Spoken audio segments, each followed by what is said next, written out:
Hello friends, welcome to Rani's kitchen. நாம் இன்றைக்கி கல்யாண வீடுகளெல்லாம் நம்ம சாப்பிடுவோம் இல்லையா, அந்த ஒரு நல்ல ஃப்ரெஷ்ஷாக சூப்பரான ஒரு கேசரி, நல்லா சாஃப்டான கேசரி எப்படி செய்யலான்னு பார்க்கலாம்.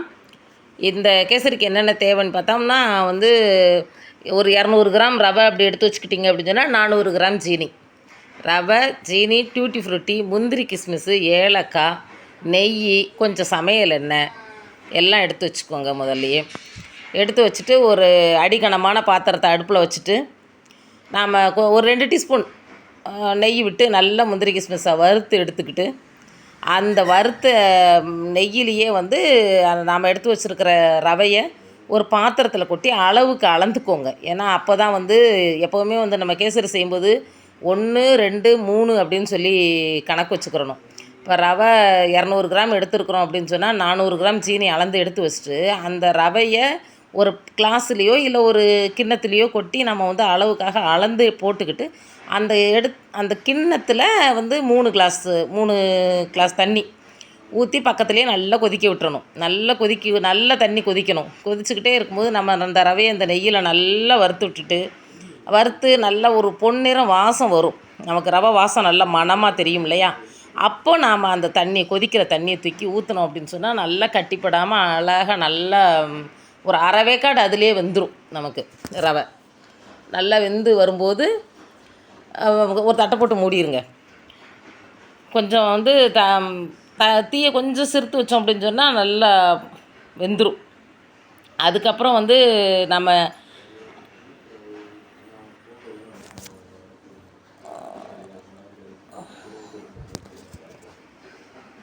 இந்த இப்போ கல்யாண வீடுகளெல்லாம் சாப்பிடும்போது நாம் நினைப்போம், இந்த ரவை எப்படி சாஃப்டாகவே இருக்குது, நம்ம எப்படி செஞ்சாலும் ஒரு அந்த சாஃப்ட் கிடைக்க மாட்டேன்டுது, அப்புறம் நேரம் ஆனதும் இறுகி போயிடுது அப்படின்லாம் நம்ம நினைப்போம். ஆனால் நம்ம இந்த சின்ன சின்ன டிப்ஸுகளோடு செய்யும்போது இந்த ரவை அப்படி இறுகியும் போகாது. இந்த கேசரி அப்படியே ரஃப்பாகவும் ஆகாது.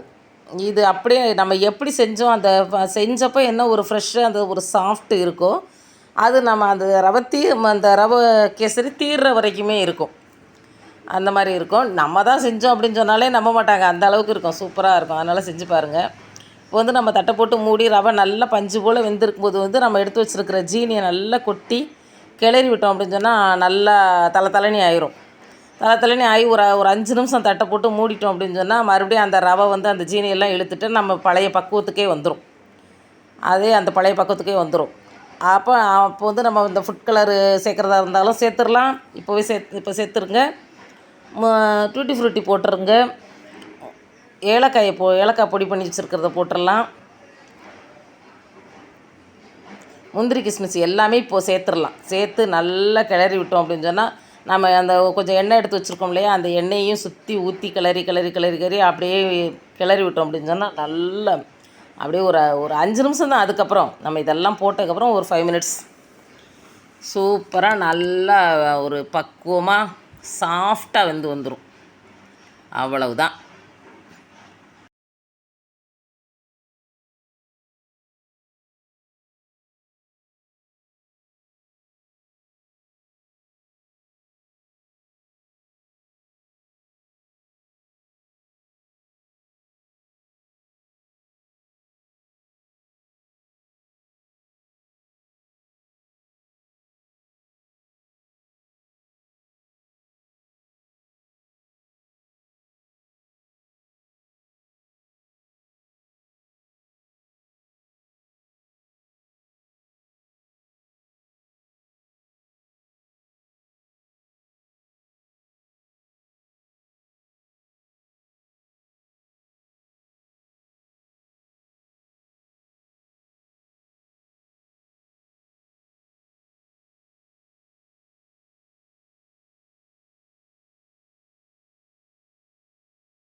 சூப்பரான கேசரி ரெடி.